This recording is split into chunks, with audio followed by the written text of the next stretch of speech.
وإلى حضرة النبي محمد صلى الله عليه وسلم. الفاتحة.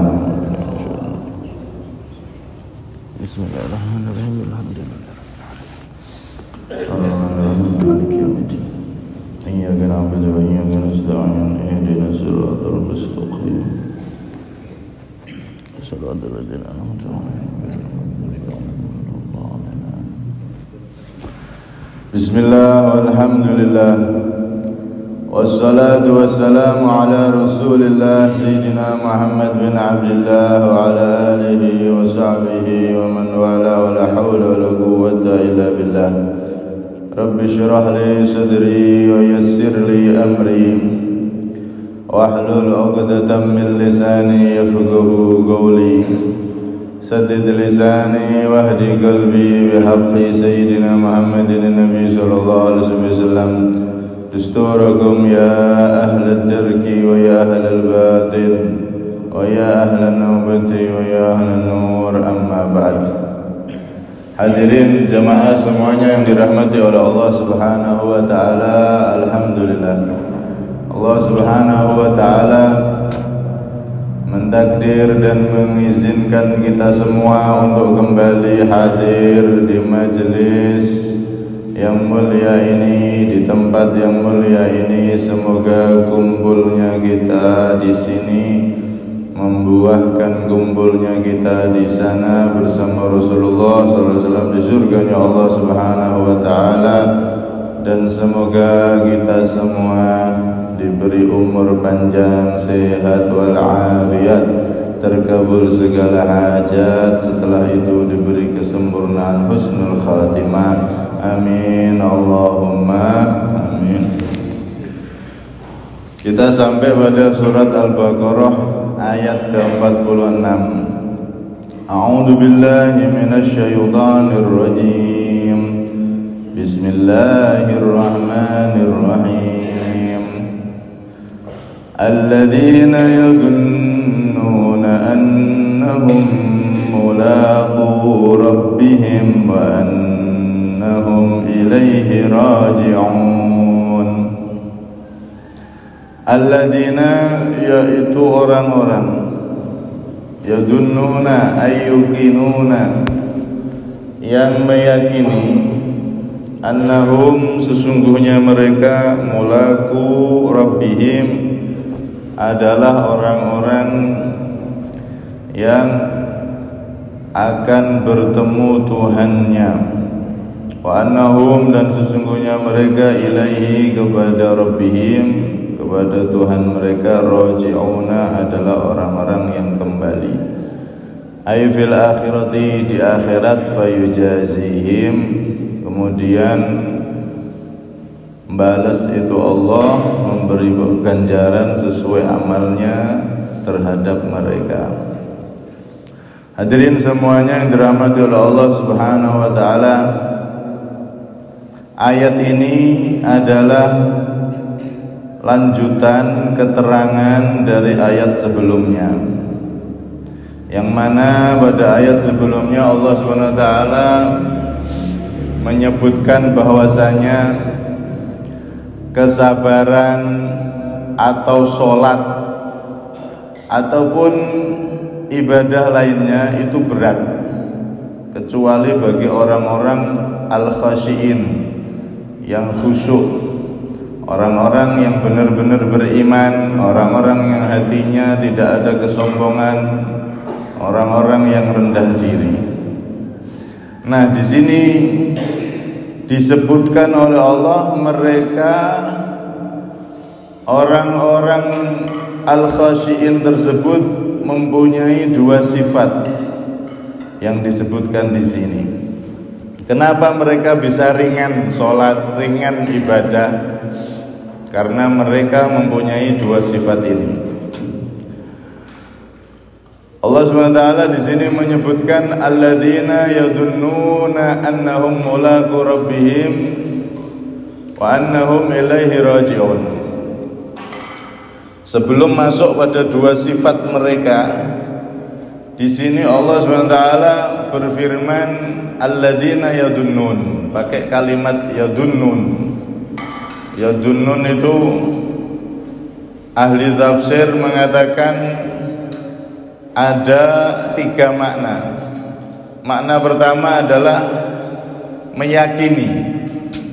Jadi mereka kok bisa sholat itu ringan, ibadah itu terasa ringan, tidak berat, karena mereka meyakini akan bertemu Allah dan akan kembali kepada Allah,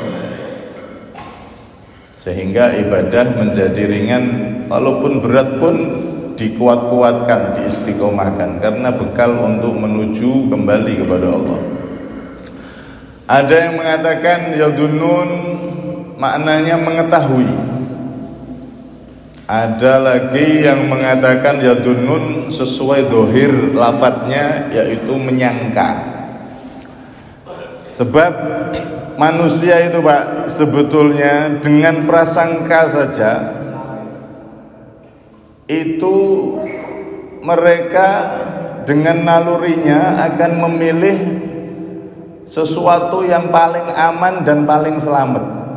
Cukup dengan sangkaan aja. Contoh, gambarannya ada orang mau lewat di satu jalan, kemudian ada yang ngasih tahu, Pak jangan lewat sini, jalannya sini ini rusak parah, sampai nanti keplater di sana, nggak bisa keluar. Atau Pak jangan lewat jalan sini, ini jalan ini di sana, di tengah sana itu ada perampok, ada ini, ada itu. Lebih baik sampai lewat jalan yang sana, walaupun jauhnya berkali lipat, mungkin 10 kali lipat, tapi aman, lancar, jalannya bagus, tidak ada halangan apa-apa. Cukup ada informasi semacam ini, dengan sangkaan, karena informasi yang masuk dari orang tersebut, akhirnya kita oh ya wis milih sini wis daripada resiko. Apalagi kok yang ngomong ini polisi, yang jaga jalan, yang polisi lantas, jangan lewat sini, jalan ini bahaya, jalan ini rusak, jembatannya roboh misalnya. Oh yakin wis ya siap Pak lewat sana. Orang itu akan mengambil jalan hati-hati dan jalan yang lebih selamat cukup dengan info yang berupa sangkaan. Ketika kita mendengar info semacam itu, oh ini jalan ini rusak, jalan ini ada begal, ada ini itu kan sangkaan. Belum tentu juga terjadi karena kita belum melihat langsung. Itu cuman prasangka dari info yang diomongkan oleh orang tadi. Tapi naluri manusia itu punya naluri, wes lebih baik tidak usah repot, lebih baik lewat sini walaupun jauh tapi selamat daripada nanti resiko. Misalkan orang ini bohong, ya tidak apa-apa, saya nggak resiko. Kalau orang ini jujur yang ngasih info, bener ada begal, bener rusak, wah saya bisa repot nanti. Udah lewat ini wes, walaupun 10 kali lipat jauhnya tidak apa-apa, penting selamat, kan gitu. Nah begitu juga manusia ini, lebih-lebih kita yang ngaku beriman sama Allah, ngaku iman sama Nabi Muhammad SAW, itu udah dikasih tahu sama Nabi. Di akhirat itu nanti di kubur tuh ada siksa kubur, ada nikmat kubur.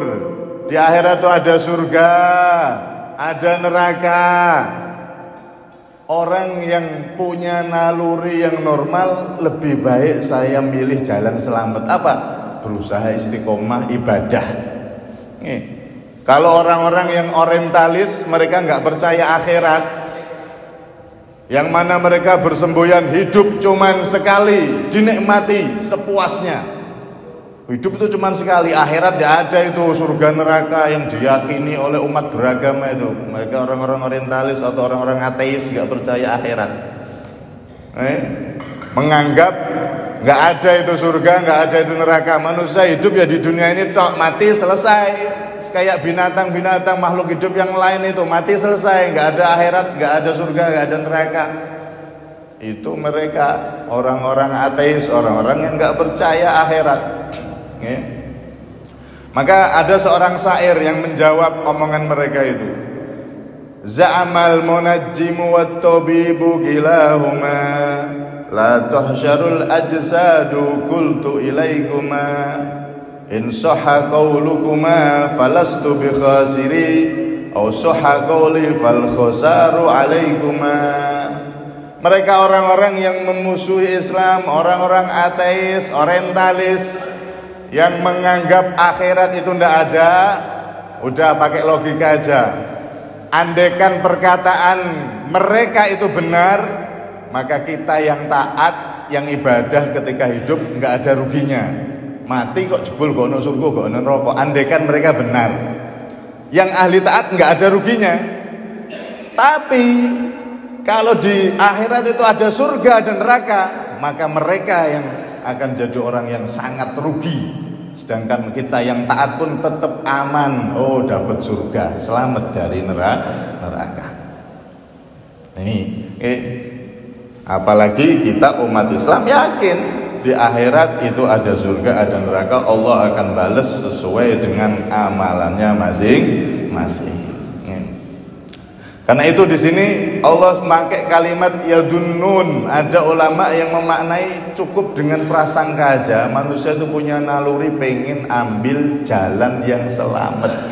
Paling selamatnya menungso itu ya nek ibadah. Ibadah itu selamat. Jadi orang baik itu pasti selamat. Selamat di dunia, selamat di akhirat. Toh andaikan ini tadi saya ulang lagi. Andaikan di akhirat tidak ada surga, tidak ada neraka sebagaimana yang diyakini oleh mereka yang nggak percaya Tuhan, yang ahli ibadah, yang jadi orang baik ketika mati nggak rugi.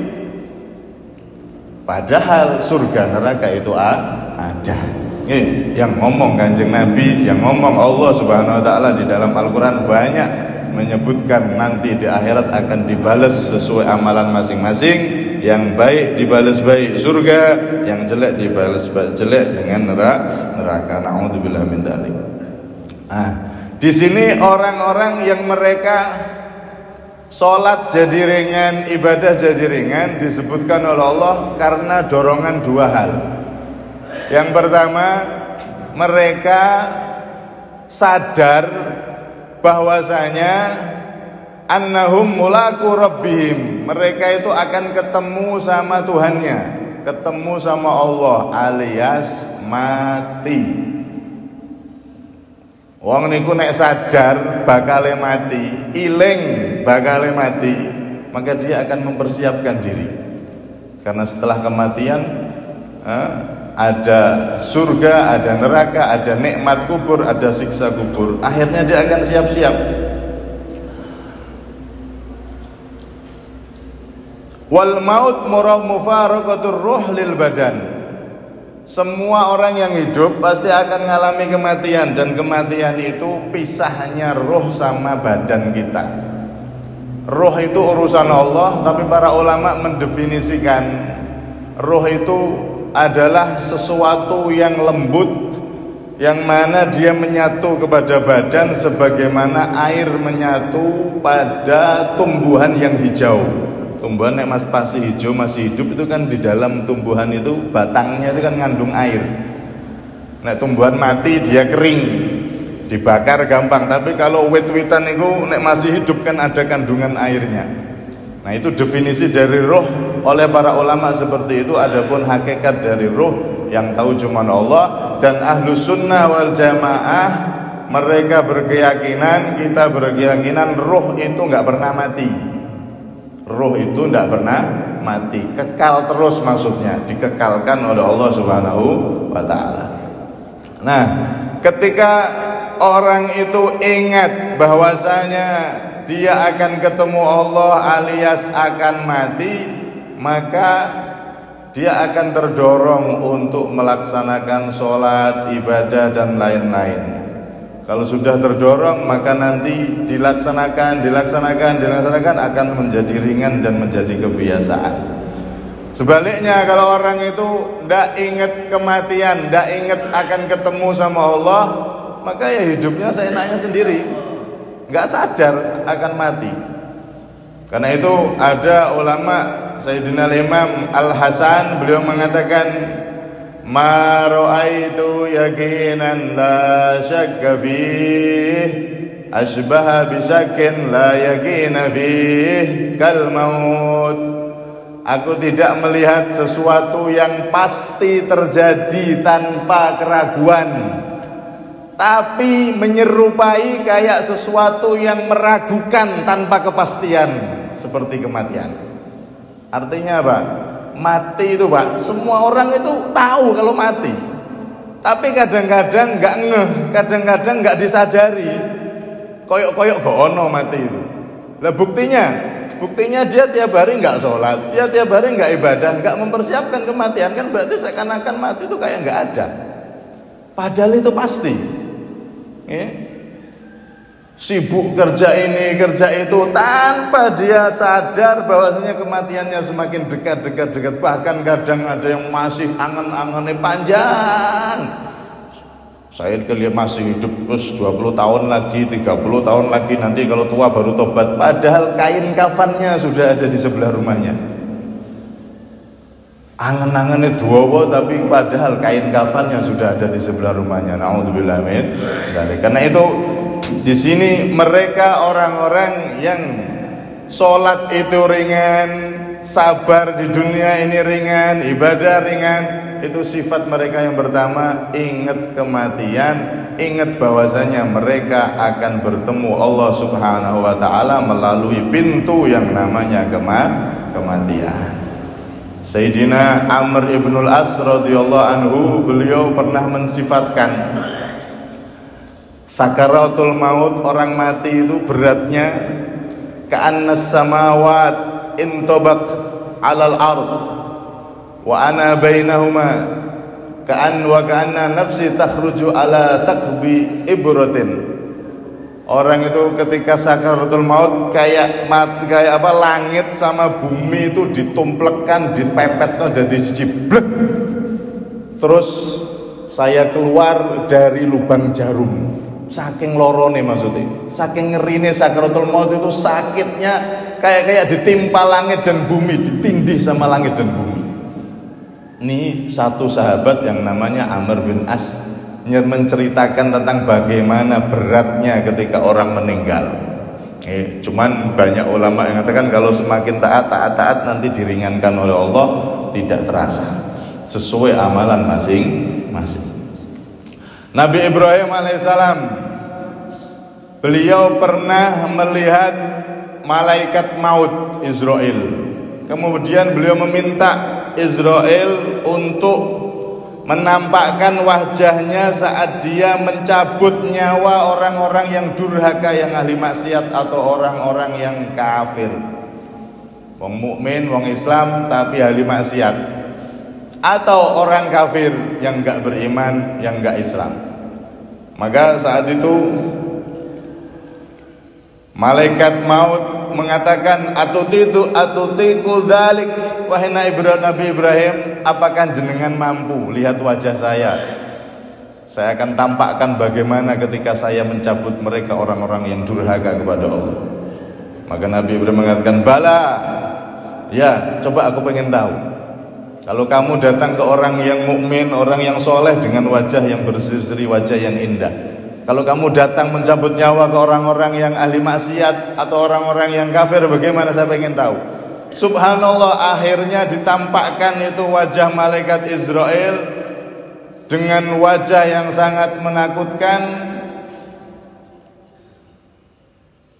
Wajahnya sangat menakutkan, dan dari mulutnya, dari lubang-lubang wajahnya itu mengeluarkan api, kobaran api yang begitu mengerikan, dan bau yang begitu busuk luar biasa, ngeri sampai Nabi Ibrahim ini pingsan, mboten kuat, saking ngerine. Nabi loh ini, Rasul loh ini, ulul azmi loh ini. Nabi Ibrahim itu bukan hanya Nabi tapi Rasul, bukan hanya Rasul tapi ulul azmi, jenderalnya para Rasul, jenderalnya para Nabi. Terus ini bintang 4, jenderal yang paling dhuwur. Ulul azmi kan ada 5 orang. Paling tinggi Nabi kita Nabi Muhammad SAW, salah satunya juga Nabi Ibrahim. Itu aja tidak mampu. Lihat ngerinya wajah malaikat Israel saat mencabut orang-orang yang durhaka kepada Allah, sampai geblak pingsan. Subhanallah. Akhirnya Nabi Ibrahim ketika sudah siuman sadar, beliau berkata, ya malakal maut, laulam yalqal fajiru illa surata wajhik lakana dzalika hasbah. Wahai malaikat Israel, andaikan Allah tuh nggak nyiksa orang-orang yang ahli maksiat, orang-orang yang kafir, cukup disiksa dengan lihat wajahmu tok ketika dicabut nyawa, wes cukup jadi siksaan yang luar biasa. Belum nanti dimasuk kubur ada siksa kubur, belum nanti di mahsyar ada panasnya mahsyar, belum nanti di neraka ada siksa neraka. Na'udzubillah min dzalik. Karena itu mereka orang-orang yang ringan ibadah, sholatnya mereka pertahan, terasa ringan, atau kalau terasa berat pun mereka pertahan itu semuanya, istiqomah semuanya, ibadah-ibadah kepada Allah. Mereka adalah orang-orang yang selalu mengingat akan ketemu dengan Allah Subhanahu wa taala, mengingat dengan kematian. Ini pertama. Nah ini mau nerangno mati ya, nek pengumuman wong mati. Ya Allah, bakal kula jenengan ya padha ae nyusul. Innalillahi wa inna ilaihi rajiun. Mugi-mugi ingkang sedaya wau diparingi pengampunan oleh Allah, diampuni dosa-dosanya, diterima segala amalannya, dan kuburannya dijadikan raudhatun min riyadil jinan. Amin Allahumma amin. Dan mugi-mugi kula panjenengan paringi sehat walafiat, panjang umur, mengke diparingi husnul khatimah. Amin Allahumma. Ada satu cerita Nabi Isa alaihissalam, beliau pernah menghidupkan orang yang mati karena ditantang oleh kaumnya. Nabi Isa kan bisa menghidupkan orang mati, mukjizatnya. Maka saat itu Nabi Isa diolehne kali umatnya, dinyek kali umatnya, ini kan yang kamu hidupkan orang yang baru mati kemarin, setahun 2 tahun. Coba hidupkan, kalau memang kamu benar-benar Nabi bisa menghidupkan orang mati, hidupkan mayat-mayat yang kawak, mayat-mayat yang sudah kuno. Akhirnya mereka memilih kuburannya Sam bin Nuh, kuburan dari Sam bin Nuh, anaknya Nabi Nuh. Akhirnya Nabi Isa sholat 2 rakaat, kemudian berdoa kepada Allah agar menghidupkan orang yang dikubur ini, yaitu Sam bin Nuh. Akhirnya mukjizat Nabi Isa, Sam bin Nuh ini bangkit. Kemudian di situ Sam bin Nuh beruban, kepalanya ada ubannya. Maka ditanya, ketika sudah hidup itu ditanya, "Mahada, apa ini?" Wahai Sam bin Nuh, kok jenengan beruban ini ada apa?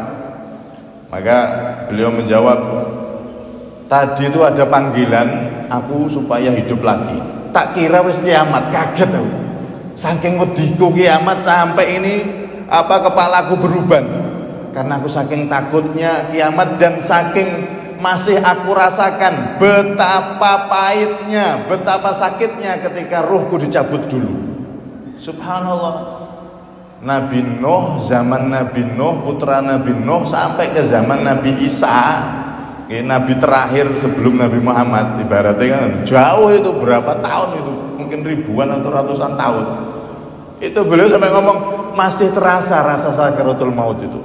Makanya sampai dikatakan, ma min mu'minin yamutu illa wa qad uridat alil hayah war ruju' ila dunya fayakrah lima yalqa min syiddatil maut. Enggak ada satu orang soleh, orang yang beriman, kecuali ketika dia mati itu ditawari sama Allah, pengen hidup lagi tak? Enggak ya Allah, loro sakaratul maut itu. Saking sakitnya sakaratul maut, andaikan orang mukmin itu ditawari hidup lagi mereka enggak mau. Karena saking sakitnya pisahnya ruh dari jasad sakaratul maut. Aslinya memang loro, sakit itu, orang meninggal itu. Tapi memang ada keterangan juga tadi itu meninggalnya orang-orang mukmin bisa diperlembut oleh Allah sehingga tidak terasa, sesuai dengan derajat masing-masing kalau itu. Karena itu Nabi mengatakan di dalam hadis, aktsiru dzikra hadimil ladzat, wahai umatku perbanyak ingat mati. Ingat mati itu enggak harus ngomong ingat mati, enggak.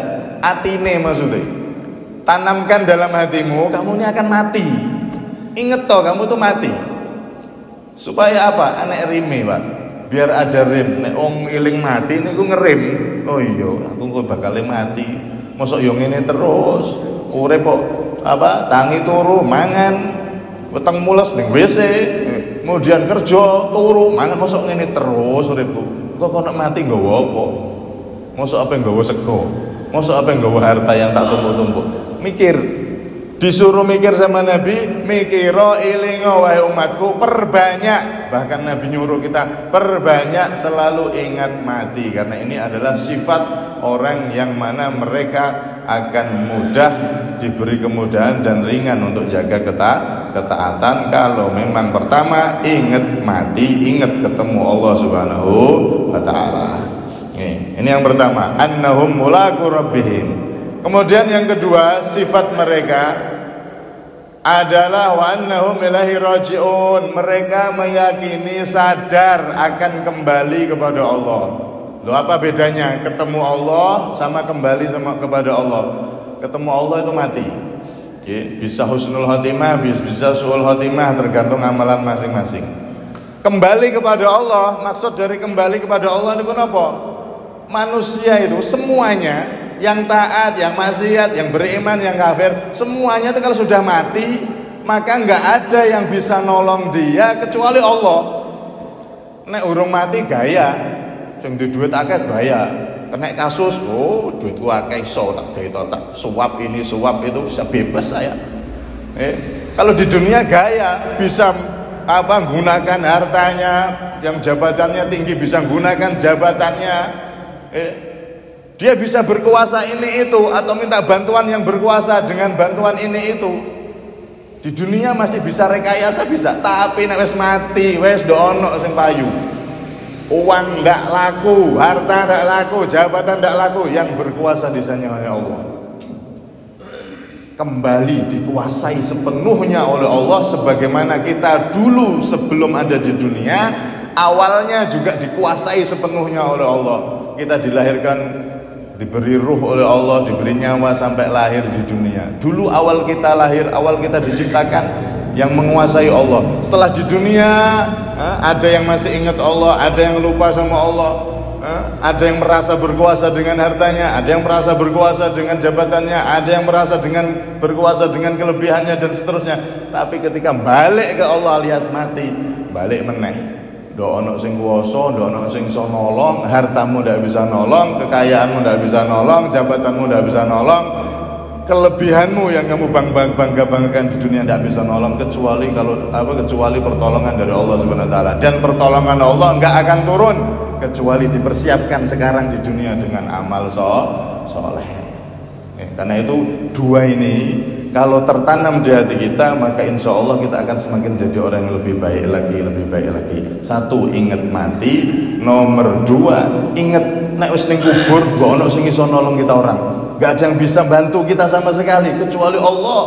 Dan bantuan Allah itu tidak akan turun kecuali kita mempersiapkannya sekarang ketika masih hidup. Ini terakhir kesimpulannya gini orang-orang yang ibadahnya niku istiqomah, iso istiqomah niku nek sering bayang loro niki, sering nyadari loro niki. Satu, ingat kalau dia mati. Nomor nomor dua, dia ingat bahwasanya dia akan kembali kepada Allah saat dia mati dikubur. Di akhirat nanti nggak ada yang bisa kuasa menolong lagi. Hartanya, apapun yang dia miliki, jabatannya, ilmunya dan semuanya, nggak ada yang bisa nolong kecuali ketakwaannya kepada Allah Subhanahu wa taala. Mugi-mugi kalau panjenengan ditanamkan dua sifat yang ada di ayat ini sehingga kita tertulis menjadi orang-orang yang khasyiin, orang-orang yang dekat kepada Allah, orang-orang yang akan dapat rahmat Allah di dunia sampai di akhirat.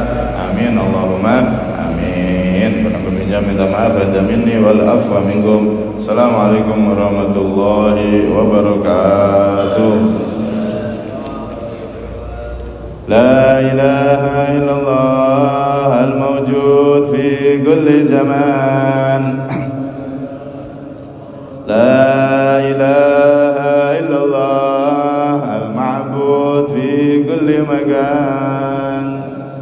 La ilaha illallah al-madhkur bi kulli lisan.